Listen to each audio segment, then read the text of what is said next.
प्रवेश नहीं करती। जय मां लक्ष्मी। यह कहानी एक ऐसे नगर की है जिसका नाम था सिद्धपुर। सिद्धपुर में एक प्रसिद्ध अर्षि ऋषि देव शर्मा वास्तु और वेदों के ज्ञाता थे। उनके पास दूर दूर से लोग सुख और समृद्धि के उपाय जानने आते थे। एक दिन उनके पास एक गरीब किसान सत्यनारायण अपनी परेशानियां लेकर आया। वह वर्षों से अपनी मेहनत के बावजूद दरिद्रता में जी रहा था और लक्ष्मी की कृपा पाने की राह ढूंढ रहा था। ऋषि देव शर्मा ने उसकी कहानी सुनी और अपनी दृष्टि से उसके घर का आभास लिया। उन्होंने पाया कि सत्यनारायण का घर अनेक वास्तु दोषों से घिरा हुआ था। उन्होंने उसे समझाया, हे वत्स, माँ लक्ष्मी स्वच्छ और पवित्र स्थानों में वास करती हैं। ऐसा घर जहाँ कलह, अपवित्रता और नकारात्मक ऊर्जा होती है, वहाँ उनका प्रवेश कभी नहीं होता। गीता से शिक्षा। देव शर्मा ने श्रीमद् भगवद गीता के 16वें अध्याय का उदाहरण देते हुए कहा, दैवीय और आसुरी प्रकृति के बीच अंतर समझना अति आवश्यक है। दैवीय गुणों वाले घर में प्रेम, शांति और सत्य का निवास होता है, जबकि आसुरी गुणों से भरे घर में अहंकार, झूठ और हिंसा का वास होता है। माँ लक्ष्मी ऐसी आसुरी गुणों से भरे स्थानों से सदैव दूर रहती हैं। क्यों नहीं आती माँ लक्ष्मी? नंबर 1, अस्वच्छता और अपवित्रता। यदि घर में स्वच्छता न हो, जैसे गंदे कपड़े, जूठन का पड़ा रहना या कूड़े का ढेर, तो माँ लक्ष्मी वहाँ कभी प्रवेश नहीं करती। रामायण में रानी कैकेयी का उदाहरण बताते हुए ऋषि ने कहा, कैकेयी ने जब अपनी कोठरी में अपवित्रता और लोभ का वास कर लिया, तो राम राज्य से सुख और समृद्धि उसके हृदय से दूर हो गई। नंबर 2, अत्यधिक कलह और तनाव। महाभारत का दृष्टांत देते हुए ऋषि ने कहा, कौरवों के महल में द्वेष, ईर्ष्या और कलह का वातावरण था। इसी कारण माँ लक्ष्मी ने कभी वहाँ स्थायी वास नहीं किया। पांडवों के वनवास के दौरान भी उनके बीच के प्रेम और भक्ति के कारण माँ लक्ष्मी का आशीर्वाद उनके पास बना रहा। क्या करें सुख समृद्धि के लिए? ऋषि देव शर्मा ने सत्यनारायण को बताया, यदि तुम अपने घर में माँ लक्ष्मी का स्थायी वास चाहते हो तो ये कार्य अवश्य करो। 1, नित्य संध्या आरती। प्रतिदिन संध्या के समय घी का दीपक जलाकर आरती करो। यह केवल वास्तु दोष ही नहीं हटाता, बल्कि सकारात्मक ऊर्जा भी लाता है। 2, पवित्र जल का छिड़काव। वेदों में वर्णित है कि गंगा जल या तुलसी के पत्तों का जल घर के मुख्य दरवाजे और कमरों में छिड़कना चाहिए। इससे घर की नकारात्मकता दूर होती है। 3, अन्न का सम्मान, अन्न का अनादर न करें। माता अन्नपूर्णा का आशीर्वाद तभी मिलता है जब अन्न का आदर हो। यह बात पुराणों में भी उल्लेखित है कि जो घर अन्न का सम्मान करता है, वहाँ माँ लक्ष्मी का वास सदा बना रहता है। माँ लक्ष्मी का आगमन और अदृश्य बाधाएं। सत्यनारायण ने ऋषि देव शर्मा की सलाह मानी और अपने घर में आवश्यक सुधार करना शुरू कर दिया। उसने अपने घर को स्वच्छ और पवित्र बनाया, प्रतिदिन संध्या आरती करने लगा और हर दिन गंगा जल का छिड़काव किया। कुछ समय बाद सत्यनारायण ने महसूस किया कि घर में कुछ सकारात्मक बदलाव आए हैं, परंतु अब भी माँ लक्ष्मी का स्थायी वास नहीं हुआ था। इस बात को लेकर वह एक बार फिर से ऋषि देव शर्मा के पास पहुंचा। ऋषि ने गहन ध्यान लगाकर सत्यनारायण के घर के वातावरण का अवलोकन किया। उन्हें लगा कि सतह पर जो दिख रहा था, उसकी तुलना में भीतर छिपी बाधाएं अधिक गंभीर थीं। रामायण से प्रेरणा।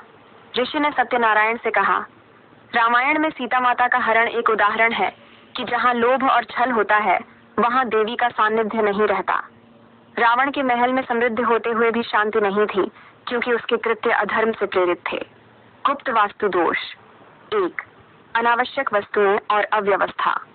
ऋषि ने बताया, घर में यदि टूटी फूटी चीजें, अनावश्यक वस्तुएं और फालतू सामान पड़े हों, तो यह ऊर्जा के प्रवाह को बाधित करता है। यह अव्यवस्था माँ लक्ष्मी को दूर रखती है। महाभारत में भीष्म पितामह ने दुर्योधन से कहा था कि लोभ और संचित वस्तुएं केवल अशांति लाती हैं और सुख समृद्धि को नष्ट करती हैं। 2, उत्तर पूर्व कोण का महत्व। ऋषि ने सत्यनारायण को समझाया कि घर का उत्तर पूर्वी भाग अति महत्वपूर्ण होता है। यदि इस कोण में कोई भारी सामान रखा हो या यह बंद हो, तो यह माँ लक्ष्मी के आगमन में बाधा डालता है।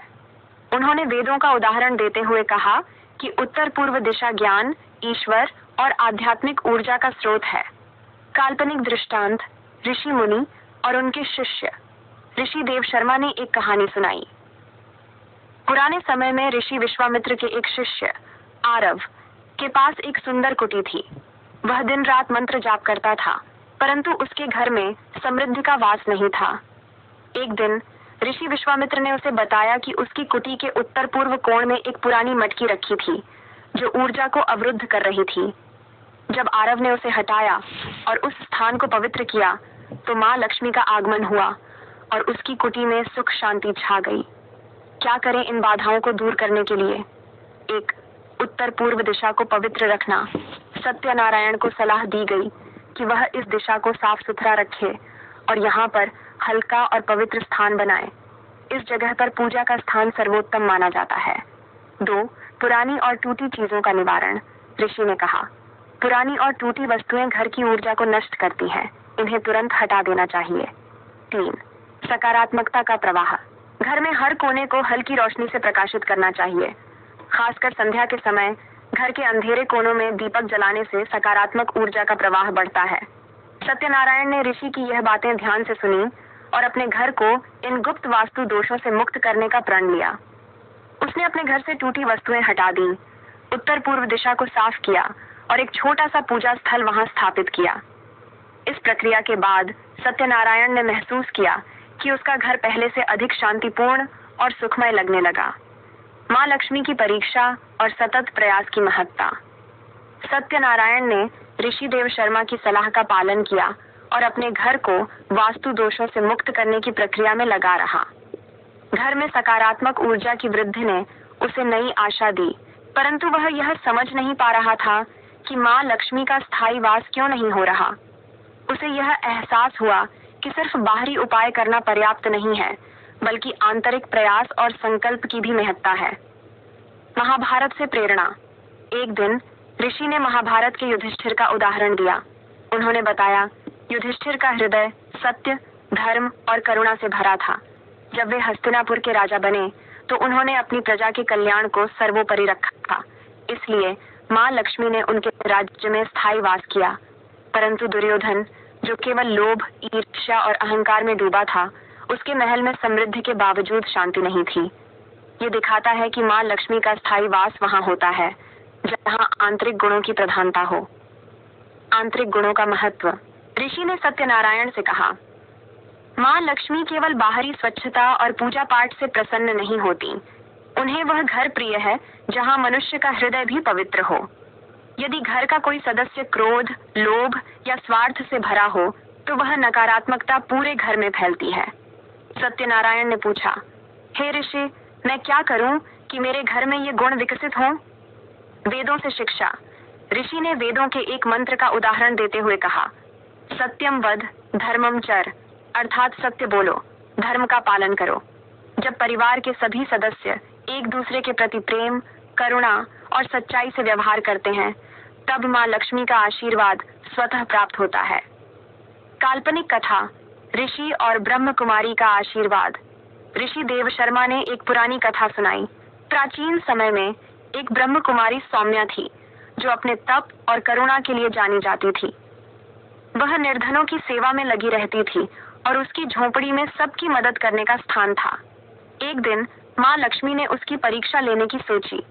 वे एक वृद्धा के रूप में उसके घर आईं और भोजन मांगा। सौम्या ने अपनी झोपड़ी में रखा आखिरी भोजन उन्हें दे दिया। इस त्याग और सेवा भावना को देखकर माँ लक्ष्मी ने प्रकट होकर कहा, जहाँ सेवा, करुणा और त्याग होता है, वहाँ मैं सदा वास करती हूँ। सौम्या की झोपड़ी भले ही साधारण थी, परंतु माँ लक्ष्मी के आशीर्वाद से वहाँ सुख समृद्धि का वास हुआ। सत्यनारायण की यात्रा का विस्तार। सत्यनारायण ने इस कहानी से प्रेरित होकर अपने परिवार में एक नई सोच की नींव रखी। उसने अपने परिवार के सभी सदस्यों से आग्रह किया कि वे एक दूसरे के प्रति प्रेम और आदर से व्यवहार करें। उसने अपने बच्चों को दान और सेवा का महत्व समझाया। वे निर्धनों और जरूरतमंदों की मदद करने लगे। सत्यनारायण की पत्नी ने भी अपने व्यवहार में बदलाव लाया और घर में सद्भावना का वातावरण बनाया।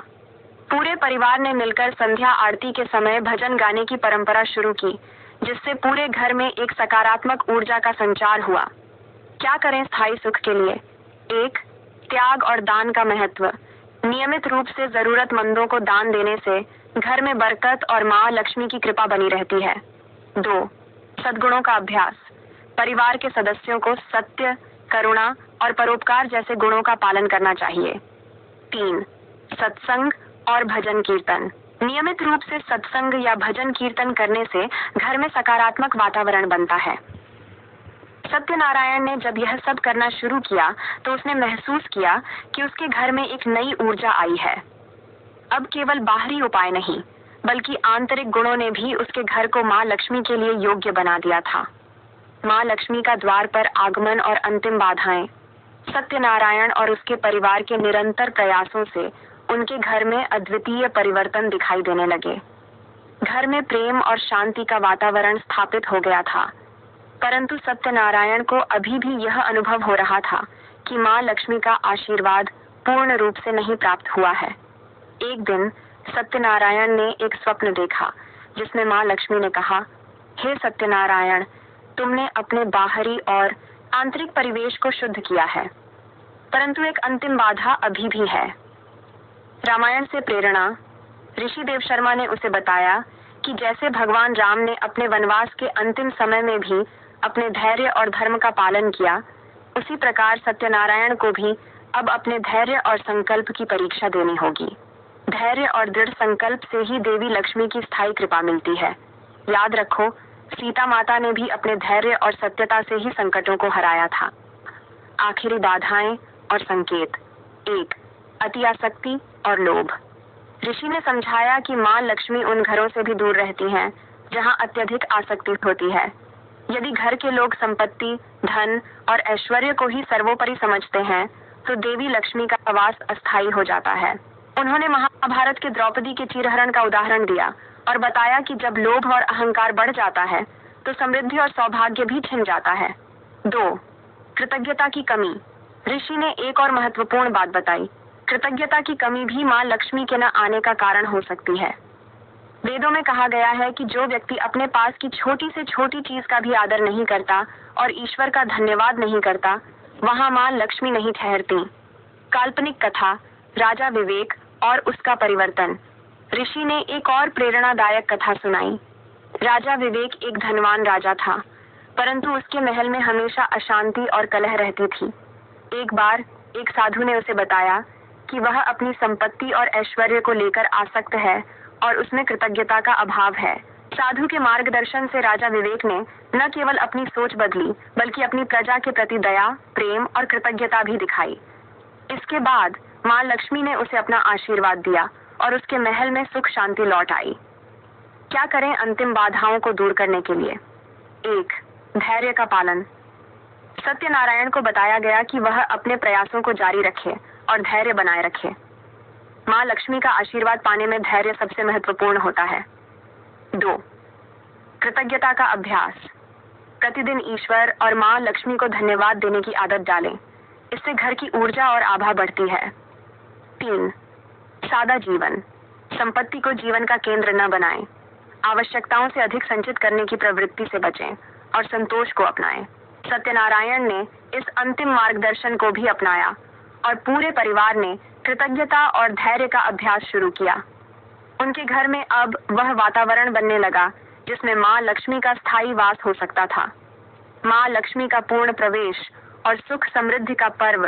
कुछ समय बीतने के बाद सत्यनारायण ने एक और स्वप्न देखा जिसमें माँ लक्ष्मी ने मुस्कुराते हुए कहा, हे सत्यनारायण, तुम्हारे घर का हर कोना अब मेरे वास के योग्य बन गया है। आज मैं तुम्हारे द्वार पर आकर तुम्हें अपना आशीर्वाद देने आऊंगी। सुबह होते ही सत्यनारायण ने पूरे घर में दिए जलाए और फूलों से घर को सजाया। उसके परिवार ने पूरे हर्षोल्लास से माँ लक्ष्मी के स्वागत की तैयारी की। सत्यनारायण ने घर के मुख्य द्वार पर रंगोली बनाई और चावल की थाली में दीपक रखकर माँ लक्ष्मी का आह्वान किया।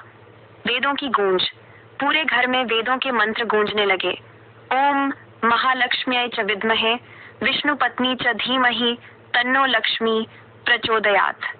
इन मंत्रों के उच्चारण से पूरे वातावरण में एक दिव्यता फैल गई। असली समृद्धि। सत्यनारायण ने महसूस किया कि माँ लक्ष्मी का वास केवल धन वैभव से नहीं, बल्कि प्रेम, सौहार्द और शांति से होता है। उसके घर में न केवल धन की वृद्धि हुई, बल्कि पूरे परिवार में हर्ष, स्वास्थ्य और संतोष का साम्राज्य बन गया। सुख समृद्धि के लिए अंतिम सूत्र 1. नियमित पूजा और आराधना।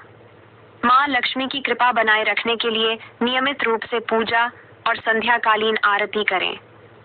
2. दान और परोपकार। अपनी संपत्ति का कुछ हिस्सा निर्धनों और जरूरतमंदों में बांटें। इससे माँ लक्ष्मी प्रसन्न होती है। 3. समय समय पर घर का शुद्धिकरण। विशेष अवसरों पर घर की सफाई और शुद्धिकरण करना चाहिए। सत्यनारायण के घर का हर सदस्य अब एक दूसरे के प्रति प्रेम और आदर से पेश आता था। माँ लक्ष्मी का स्थायी वास उनके घर में हो गया और उनका परिवार सुख समृद्धि और बरकत के साथ आनंदमय जीवन जीने लगा। तो दोस्तों, आज की वीडियो यहीं समाप्त होती है। अंत तक जुड़े रहने